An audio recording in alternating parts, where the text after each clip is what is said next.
출애굽기 말씀을 쭉 몇 주간 살펴보고 있습니다. 오늘은 40장, 가장 마지막 장의 말씀입니다. 출애굽기를 크게 5부분으로 나눠볼 수 있습니다. 첫 번째 부분은 서론에 해당하는 부분인데 출애굽기 1장 1절부터 7절까지입니다. 출애굽기의 배경이 되는 상황들이 소개되고 있죠. 야곱의 자손들이 애굽에 내려가는 이야기가 나오고 있습니다. 그러니까 이스라엘 백성들이 애굽에 살게 된 이유는 야곱이 요셉 때에 자녀들을 온 가족들을 데리고 애굽에 내려갔기 때문에 그때부터 430여 년의 시간이 흐르면서 지금의 이스라엘 민족이 형성이 된 거죠. 그래서 출애굽기의 배경이 되는 과정이 출애굽기 1장 1절부터 7절에 나오고 있습니다. 그리고 이어서 출애굽 과정을 소개하고 있죠. 1장 8절부터 15장 21절까지는 두 번째 부분으로서 출애굽 과정이 소개되고 있습니다. 하나님께서 모세를 부르시고 애굽 땅에 10가지 재앙을 내리시고 홍해 바다를 건너게 하시고 시내산까지 이르게 되는 과정이 소개되고 있습니다. 그리고 이어서 광야 여정이 소개되고 있죠. 15장 22절부터 18장 27절까지 홍해 바다를 건넌 후 시내산까지, 앞서 1장 8절부터 15장 21절까지에서는 홍해 바다까지, 그리고 15장 22절부터 18장 27절까지는 홍해 바다를 건넌 후부터 시내산까지의 과정이 소개되고 있습니다. 비록 짧은 과정이긴 하지만 이 동안 많은 사건이 있었죠. 마라의 쓴물도 경험하고 만나와 메추라기도 경험했고 반석에서 물이 나기도 하고 아말렉과의 전쟁도 있었고 살펴보지는 않았지만 백부장 천부장 제도도 이때 생기게 됩니다. 그리고 네 번째 부분은 시내산에 도착해서 하나님과 언약을 맺는 장면입니다. 19장 1절부터 24장 11절까지 시내산에서 하나님과 계약을 맺는데, 특별히 24장 11절까지에서는 10계명을 포함한 하나님의 율법이 선포되고 있습니다. 내가 너희를 신실하게 돌볼 터이니 너희는 나를 신실하게 존중해주고 나의 뜻을 섬겨라 하면서 하나님의 뜻이 무엇인지 10계명을 포함한 율법을 통해서 소개해 주십니다. 그리고 마지막 다섯째 부분으로 24장 12절부터 오늘 본문 끝 40장 38절까지는 성막을 건설하는 내용이 나오고 있습니다. 그래서 크게 이렇게 5가지 부분으로 출애굽기를 나눠볼 수 있습니다. 그런데 이렇게 나누고 보니 출애굽기에서 가장 많은 분량을 차지하는 내용은 성막을 건축하는, 성막을 세우는 내용이 성경 출애굽기에서 가장 많은 분량을 차지하고 있다는 것을 알게 됩니다. 다 중요한 내용이지만 특별히 분량으로만 본다면 출애굽기 안에서 성막을 세우는 것이 참 중요한 일이었다는 것을 우리가 짐작해 볼 수가 있습니다. 분량만 놓고 봤을 때 출애굽기의 3분의 1이 넘거든요. 하나님은 모세에게 성막을 세울 것을 명령하셨고, 그래서 성막을 통해 하나님은 이스라엘 백성들이 하나님께 나아갈 수 있도록 설계하셨습니다. 하나님의 백성들이, 이스라엘 백성들이 하나님을 만날 수 있도록 하신 장소가 성막입니다. 성막은, 여러분 성막에 대해서 자세히 아시겠지만 한번 머릿속으로 그림을 그려보시죠. 성막은 울타리가 있고 흰색 세마포로 휘장을 둘러쳐 있습니다. 그래서 밖에서는 안이 보이지 않습니다. 바깥 세계와 휘장 안 성막은 세상과 구별된다는 것을 의미하는 것입니다. 그렇게 사방에 휘장이 둘려 있는데 오직 동쪽에 작은 문이 하나가 나 있습니다. 하나님께로 나아가는 길은 오직 하나뿐이라는 것을 알려주죠. 우리가 나중에 기회가 되면 제가 성막이 곧 예수 그리스도를 예표하는 것을 말씀을 드릴 터인데, 다음에 기회가 있을 때 말씀을 드리겠습니다. 성막의 문이 딱 하나인 이유는 하나님께 가는 길은 오직 하나, 예수 그리스도 뿐임을 의미하는 것입니다. 그렇게 문을 통해서 성막 안에 들어가면 바로 그 앞이 뜰입니다. 뜰로 들어가면 번제단이 있고 물두멍이 있습니다. 번제단에서는 짐승이 제물로 바쳐졌지요. 나의 죄를 대신하여서 짐승이 죽은 것입니다. 하나님 앞에 죄를 회개하고 용서함을 받는 장소였습니다. 그 번제단 다음에는 물두멍이라는 것이 있었습니다. 번제단까지는 누구나 갈 수 있었지만 물두멍 이후의 성소에는 오직 제사장 레위인만 들어갈 수 있었습니다. 번제단 다음에는 물두멍이 있었는데 성소에 들어가는 제사장 레위인들이 물두멍이 구리로 되어 있었거든요. 구리, 그 당시에는 거울이었죠. 자신의 모습을 비춰보고 죄를 깨끗하게 씻고 자기의 몸을 깨끗하게 한 후에 하나님을 뵙기 위해 성소에 들어갔습니다. 그렇게 자기를 정결하게 하는 것이 물두멍이었습니다. 그렇게 성소에 들어가면 왼편에는 진리의 빛을 상징하는 등불이 켜져 있었고 항상 24시간 켜 있어야 했습니다. 그 등불 맞은편에는 진설병이 12개 놓여 있었습니다. 생명의 떡을 상징하는 것이었고 이스라엘 백성들의 사랑의 교제를 상징하는 진설병이 놓여 있었습니다. 그리고 지성소로 들어가기 바로 앞에는 성도의 기도를 상징하는 분향단이 놓여 있었죠. 그리고 그 안쪽에는 지성소가 있었는데 오직 지성소에는 대제사장만이 들어갈 수 있었습니다. 그 안에는 하나님께서 온 이스라엘 백성들의 죄를 용서해 주신다는 의미로 언약궤가 놓여 있었고 하나님은 그 언약궤에서 직접 말씀하셨습니다. 그래서 이 하나님께서 말씀하시는 언약궤를 가리켜서 시은좌, 은혜를 베푸시는 자리, 그렇게 부르기도 하죠. 자, 그렇게 하나님은 그 언약궤에서 말씀하셨다고 성경은 기록하고 있습니다. 여러분, 제가 방금 짧게 설명을 드렸는데 머릿속으로 한번 그림을 그려보시죠. 여러분들이 죄를 지었습니다. 이스라엘 백성으로 죄를 지었습니다. 여러분이 성막을 찾아갑니다. 죄를 용서함 받기 위해서. 성막은 언제나 이스라엘 진 중심에 있었습니다. 누구나 쉽게 성막에 나올 수 있도록 성막이 이스라엘 진 중앙에 있었습니다. 여러분이 죄를 짓고 성막으로 나아갑니다. 하나님 만나기 위해서 성막으로 가는 거죠. 밖에서는 흰 세마포 휘장에 둘려 있어 있기 때문에 안이 보이지 않습니다. 그러나 입구를 찾아 들어가면 뜰이 있고 거기 번제단이 놓여 있는 것을 보게 됩니다. 여러분은 그 번제단 앞에서 나의 죄를 대신해서 죽어야 할 짐승에게 안수하고 그 짐승을 잡고 하나님 앞에 제물로 드립니다. 하나님, 내가 죄로 인하여 죽었어야 하는데 이 짐승이 대신 죽습니다. 나를 용서해 주십시오라고 하며 제사를 드립니다. 비록 레위인과 제사장만 들어갈 수 있지만 그 이후에는 물두멍이 있습니다. 하나님을 만나라고 하기 전에 나를 깨끗하게 정결하게 씻습니다. 그리고 성소 안에 들어갑니다. 성소 안에 들어가면 밝혀진 등대를 보면서 하나님께서 진리의 등대이시지라고 하고 하나님을 깨닫게 됩니다. 맞은편에 있는 진설병 떡을 보면서 하나님께서 나의 생명의 떡이신 것을 깨닫게 되고 켜있는 분향단을 보면서 하나님께 기도하며 대화하며 살아야 한다는 것을 깨닫습니다. 하나님께서 나의 기도를 들으시지. 분향단을 보면서 깨닫게 됩니다. 그리고 지성소에서 들려주시는 하나님의 음성을 듣고 내가 하나님의 음성대로 살아야겠구나 결단하게 됩니다. 그렇게 되어지는 장소가 성막입니다. 하나님은 이스라엘 백성들에게 왜 성막을 선물로 주셨을까? 성막에 들어가서 죄의 용서를 받고 죄 용서함을 받았다면 이제 하나님을 사랑하고 이웃을 사랑하는 삶을 살아가도록 온전히 하나님의 자녀로 살아갈 수 있도록 하나님은 이스라엘 백성들에게 성막을 주신 것입니다.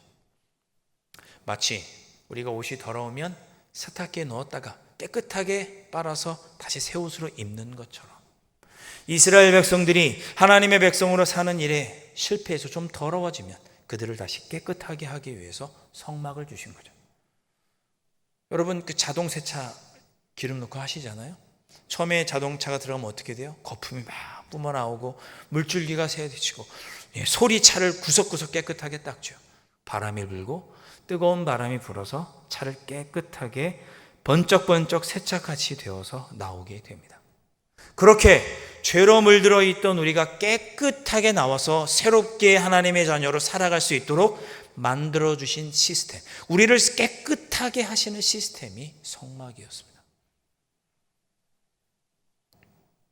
우리가 성막에 들어갔다 나오면 이렇게 새롭게 되어 나오는 것입니다. 하나님을 사랑하고 이웃을 사랑하는 삶을 살아야 하는데 그것에 실패해서 죄로 얼룩져 있을 때 이 성막을 다녀오면 죄 용서함을 받고 하나님과의 관계가 되고 회복되고, 내가 다시금 하나님의 자녀로 이웃을 사랑하며 하나님의 뜻대로 살아야지 마음에 결단하게 됩니다. 그렇게 우리가 새롭게 회복되도록 우리에게 주신 신앙의 시스템이 성막입니다. 어떻게 하나님을 사랑하고 이웃을 사랑해야 할까요? 그것은 하나님께서 이미 시내산 계약을 맺을 때 출애굽기 19장 1절부터 24장의 10계명을 포함한 율법을 통해서 어떻게 하나님을 사랑하고 이웃을 사랑해야 되는지 알려주시죠. 그렇게 율법을 지키고 또는 지키지 못해서 죄를 지어도 다시금 하나님을 사랑하며 이웃을 사랑하며 살 수 있도록 이스라엘 백성들이 날마다 새롭게 만들어주시는 장소가 성막이었습니다. 그러니까 성막이 얼마나 중요합니까? 그래서 많은 부분을 할애해서 하나님께서 꼼꼼하게 살펴주시고 명령하신 것입니다. 사랑하는 성도 여러분, 이 성막이 오늘날의 신약의 관점에서 보면 뭐죠? 주님의 몸된 교회입니다. 강남제일교회가 여러분의 신앙의 중심이 될 수 있기를 간절히 소망합니다. 우리는 하나님의 자녀로서 이 세상에서 하나님의 자녀로서 살아갑니다. 그래서 때로는 하나님의 자녀로서 은혜도 누리고 능력 있게 하나님의 자녀로 하나님을 기쁘시게 하면서 살아갑니다. 그런데 때로는 하나님의 마음을 아프게 하는 모습으로도 살아갑니다. 죄의 모습으로 우리가 얼룩집니다. 그런 우리가 다시금 하나님의 자녀로서 깨끗하게 되어서 하나님을 사랑하고 이웃을 사랑하며 살 수 있도록 새롭게 되는 은혜를 우리가 어디서 누릴 수 있느냐? 바로 이 성전에서 그런 은혜를 누릴 수 있는 거죠. 그러더니 여러분의 삶에 이 교회가 중심이 되어야 합니다. 하나님은 우리와 신의 산 계약을 맺어 주셨습니다. 내가 너희들을 사랑하여서 너희들을 돌보고 너희들을 먹이고 너희들을 공급해주고 지키고 돌보고 인도해 줄 터이니 신실하게 그렇게 할 터이니 너희는 나의 뜻을 잘 구별해서 나의 뜻을 지키며 살아라. 그렇게 우리와 계약을 맺어주시죠. 그 계약이 신의 산 계약입니다. 그런데 우리가 이 신의 산 계약을 때로 우리가 어깁니다. 지키지 못합니다.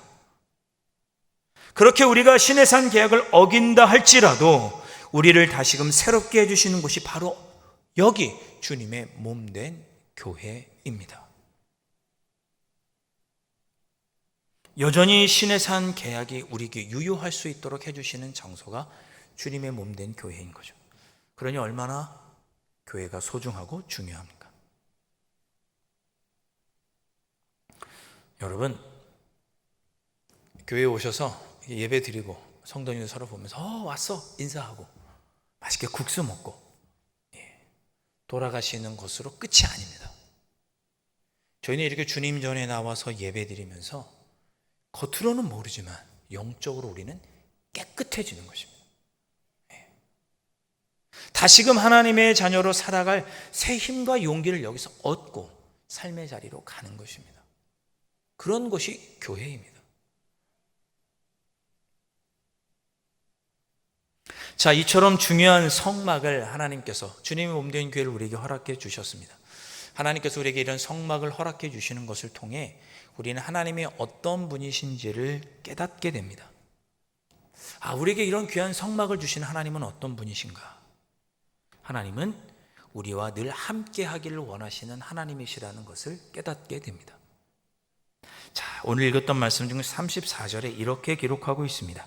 구름이 회막에 덮이고 여호와의 영광이 성막에 충만하매. 아멘. 그러니까 하나님께서 성전에 머무시면 영광이 충만한 거예요. 그러면 이스라엘 백성들이 보고 하나님이 지금 계시는구나 알면 누구나 성막에 가면 하나님을 만날 수 있었습니다.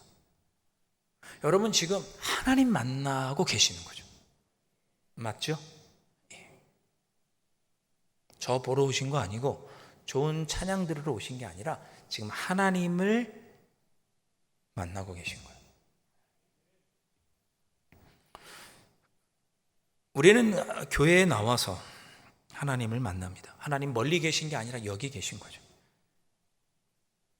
교회의 십자가만 바라보아도 기도가 나오지 않으십니까? 여러분, 밤에 무서워 마시고 월요일, 화요일, 수요일, 목요일, 금요일은 오시니까 안 오시는 분도 계시지만 월요일, 화요일, 수요일, 목요일 밤에 혼자 이렇게 교회 와보세요. 그럼 뭐가 보이실 것 같아요? 십자가. 그럼 여러분 어떻게 하실 것 같아요? 기도가 나오죠. 그럼 그런 경험 있으시죠? 오늘 아멘이 없으시네. 억지로 아멘 하실 필요는 없습니다. 교회 십자가만 바라봐도 기도가 나오죠. 교회에 들어서서 피아노 소리, 오르간 소리만 들어도 입술에서 찬양이 흥얼거리게 됩니다. 하나님을 향한 찬양이 나오고 말씀을 통해 하나님의 음성을 듣게 됩니다. 교회에 오셔서 이렇게 의자만 닦아도 눈물이 나고 아버지라고 불러도 눈물이 나고 그런 경험 없으십니까? 조금 여담인데요. 군대 갔습니다. 군대에 가서 훈련소에 갔을 때 저는 26사 신교대에서 훈련을 받았는데 훈련 6주차, 5주차쯤 되면 뭘 했냐면 행군을 합니다. 26사 신교대가 어디냐면 저쪽에 양주 쪽에 있는데 거기서 저 연천 지역에까지 갔다가 전곡 쪽도까지 갔다가 다시 돌아오면 한 40km가 됩니다. 그래서 그 훈련을 이제 훈련소 마지막 자쯤에 합니다. 밤에 12시에 떠나서 이렇게 40km 행군을 하는데 몰랐죠. 행군하고 돌아오는 길에 보니까 저희 집이 동두천이잖아요, 본가가. 저기 멀리 집이 보이는 거예요. 교회가 보이는 거예요. 제 모교회가. 갑자기 눈물이 나는 거예요. 이렇게 행군하고 힘들어서 이렇게 가다가 교회 보니 갑자기 눈물이 막 쭉쭉 나는 거예요. 교회 보는데. 저기 어머니 아버지 계시는데. 지금 우리 교회에 있는데. 저도 모르게 이게 26사는 그때 당시에 그 격리고가 공격이었습니다. 공격하고 이제 저도 모르게 행군하다가 그렇게 인사를 하고 막 눈물을 흘렸습니다. 옆에 있던 그 동기들이 저 왜 이래? 이제 그러고 쳐다보죠. 여러분 그런 적 없으십니까? 교회 십자가만 봐도 막 눈물 난 적 없으세요? 이렇게 메마르셨어, 여러분. 교회에 하나님이 계시니 교회에 오시면 여러분 여기서 하나님을 만나실 수 있습니다. 그런데 왜 안 오세요? 왜 안 오세요? 왜 하나님 교회에서 안 만나시죠? 하나님 도움이 필요 없으신 거죠? 내가 죄인이 아닌 거죠? 죄 지은 것이 없으니 하나님께 회개할 것도 없으신 거잖아요. 그러니까 안 오시는 거잖아요. 삶이 평안하신 거죠? 아무 문제 없으신 거죠? 하나님의 음성을 들을 필요도 없으신 거죠? 기도할 이유도 없고 기도할 필요도 없으신 거죠? 하나님 없이도 살만하신 거죠? 그러니까 하나님 전에 나와서 하나님 만나려고 하지 않으시는 거 아니에요?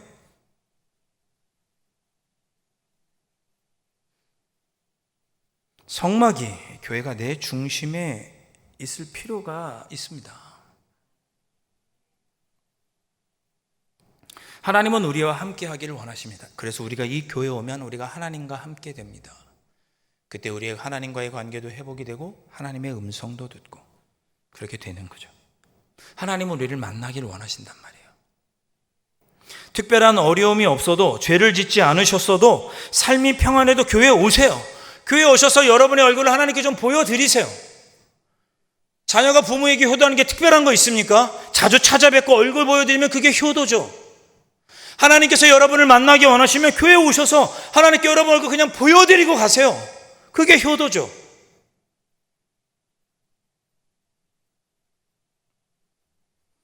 여러분 얼굴 보면 하나님 얼마나 기뻐하시겠어요. 왔구나. 교회를 통해 하나님을 만나실 수 있기를 주님의 이름으로 축복합니다. 여러분 여기서 하나님 만나고 계시는 거고 하나님 만나러 교회 오신 거예요. 우리가 성막을 통해 깨닫는 또 다른 하나는 하나님은 참 거룩한 분이시라는 것입니다. 하나님은 거룩한 분이세요. 말씀을 준비하다 그런 생각이 들었습니다. 나는 참 하나님을 만날 자격이 없다. 그런 생각이 들었습니다. 오늘 읽었던 말씀 중에 35절 이렇게 기록하고 있습니다. 모세가 회막에 들어갈 수 없었으니 이는 구름이 회막 위에 덮이고 여호와의 영광이 성막에 충만함이었으며. 자, 성전에 하나님이 계시니까, 성막에 하나님의 영광이 있으니까 모세도 성막에 들어가지를 못합니다. 하나님은 거룩한 분이셔서 거룩하지 못한 우리가 감히 하나님을 만날 수가 없는 거죠. 하나님은 쉽게 만날 수 있는 분이 아니에요. 하나님께서 허락해 주셔야 거룩하신 하나님을 만날 수 있어요. 모세가 하나님을 처음 만날 때 출애굽기 3장 5절에 이렇게 하나님은 모세에게 말씀하셨습니다. 하나님이 이르시되 이리로 가까이 오지 말라. 내가 선 곳은 거룩한 땅이니 내 발에서 신을 벗으라. 이게 무슨 말이에요? 모세야, 여기는 지금 내가 있는 이곳은 거룩한 땅이니 거룩하지 못한 너는 여기 올 수 없다. 그러니 여기 오지 말아라. 그렇게 하나님께서 말씀하신 것입니다. 그래서 제가 말씀을 준비하면서 감사한 거예요. 저 같은 죄인이 어찌 오늘도 주님의 교회에 나올 수가 있겠습니까? 어찌 하나님 만날 자격이 저에게 있겠어요? 저는 자격이 없어요.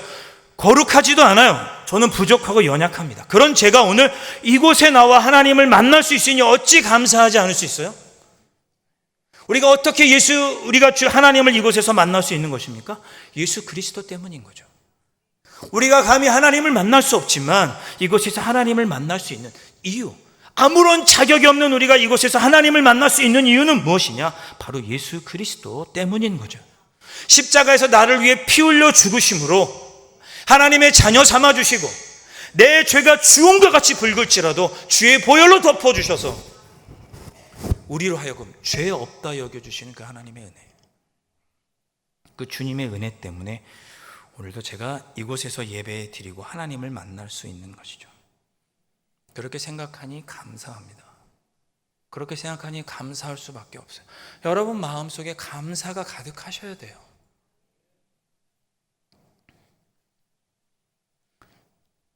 교회는 거룩한 곳입니다. 거룩해야만 합니다. 이곳에 하나님이 계시기 때문입니다. 오늘 여러분에게 당부하겠습니다. 교회는 거룩하고 이곳에 하나님 계셔서 거룩하니 여러분 오늘 교회에서 하시는 모든 말과 행동이 거룩하실 수 있기를 주님의 이름으로 축원드립니다. 말 한마디도 거룩하게 하십시오. 행동 하나하나도 하나님을 사랑하고 이웃을 사랑하는 마음으로 하십시오. 거룩한 하나님이 계시잖아요. 생각해보면 그래서 교회에서 싸우는 것만큼 하나님 마음을 아프게 하는 게 없는 거죠. 여기 하나님 계신데, 부모님 계신데 자녀들이 부모님 앞에서 싸우면 부모님 마음이 얼마나 아프시겠어요? 여기 거룩한 하나님 계시니까 자격 없는 나를 예수 그리스도의 보혈의 공로로 이곳에서 하나님 만나게 해주셨으니까 감사하게 교회에서 오늘 하루 지내시기를 바랍니다. 서로 밝게 인사하시고 위로해 주시고 격려해 주시고 좋은 일 있으면 함께 축하해 주시고 슬픈 일 당했으면 함께 슬퍼해 주시고 봉사하시는 분들에게도 늘 감사하시고 주차하시는 분들, 주방에서 봉사하시는 분들에게도 감사하시고 또 그분들은 또 감사한 마음으로 교회를 섬기시고 성도를 섬기시고 맡겨주신 직분도 감사함으로 섬기시고 나를 통하여 온 성도가 은혜를 받았으면 하는 마음으로 주님의 몸된 교회를 섬기시고 그래야 거룩한 교회에 있는 오늘 하루의 모습이 올바른 모습이 아니겠습니까?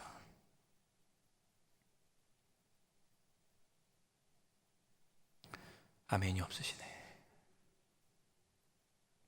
제가 우스갯소리로 아멘이 없으시네, 아멘이 없으시네 하는 것이 아니라 여러분 마음속에 정말 거룩하게 오늘 하루를 보내셨으면 합니다.